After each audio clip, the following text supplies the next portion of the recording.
It's so good.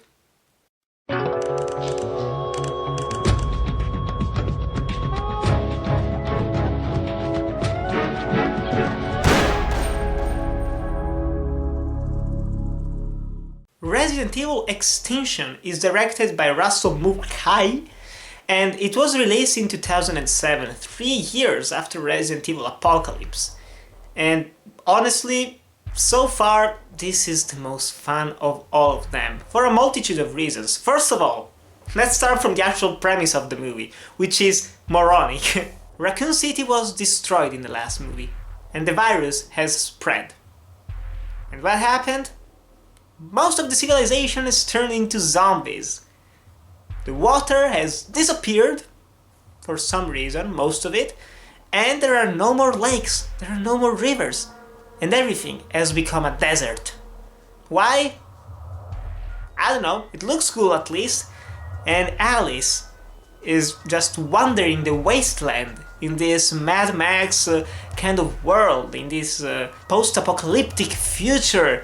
We meet again some of the characters from the last movie, and there is also a new character from the video game, which is Claire Redfield, sister of Chris Redfield. And guys,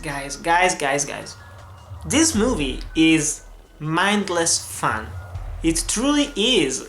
Compared to the first movie, this is way better under some parts.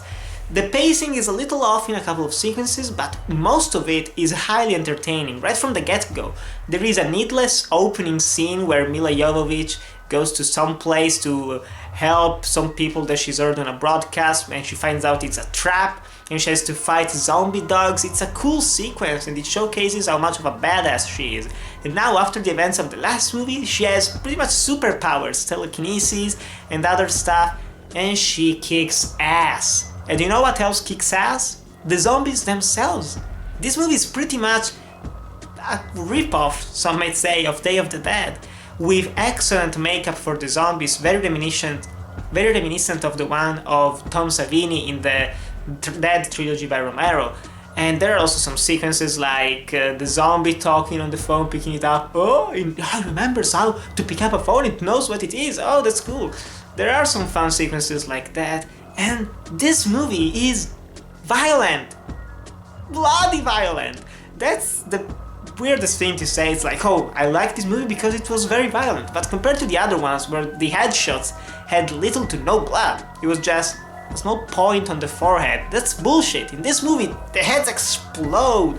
There are swords that Milla Jovovich uses where she just slices the throats of the enemies, she decapitates some of them, there are mutilations, there is a lot of blood, some gore. It's the most violent one of all the movies, and I love that. I really did like that. In a zombie movie that is R-rated, please, use blood, use actual violence, because otherwise it's pointless, that rating, okay? Take it to your full advantage if you're willing to go with it.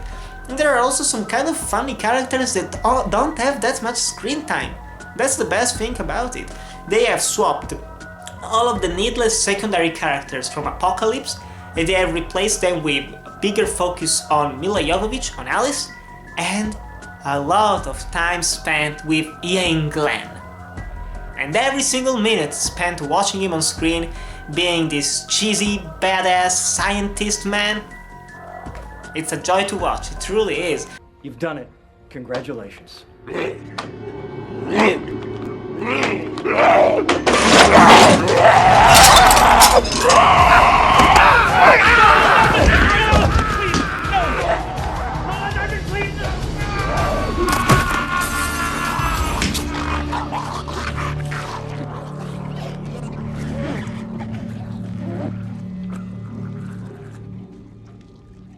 And the action is shot very darn well. There are a lot of practical effects, little CGI here and there that doesn't look all that bad, except for the crows, they looked awful, but still, this was a ton of fun. Honestly, it's a kick-ass action movie, a great horror movie, action horror movie. The finale is great, where Milla Jovovich fights the tyrant.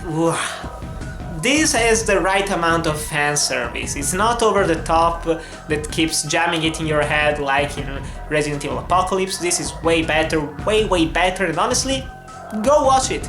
Go watch it. If you want, skip the other two movies, start from this one, because this is where Resident Evil fully accepted what it was as a franchise. It is just a mindless action horror with zombies and some very convoluted plot points. And the ending is incredible, where Milla Jovovich teams up with an entire army of her clones. And we all know where that leads to. Resident Evil Afterlife. I remember watching that movie when it came out on DVD. I don't know if it holds up. I remember liking it in a dumb way. Is it going to be worse than Apocalypse? Probably not. It's not going to be as good as Extinction though, I don't think so. But still guys, highly recommend you check out Extinction. And tell me in the comments below what you think of it, if you've seen it. Thanks as always for watching. To like, comment, subscribe, and I'll see you in the next video.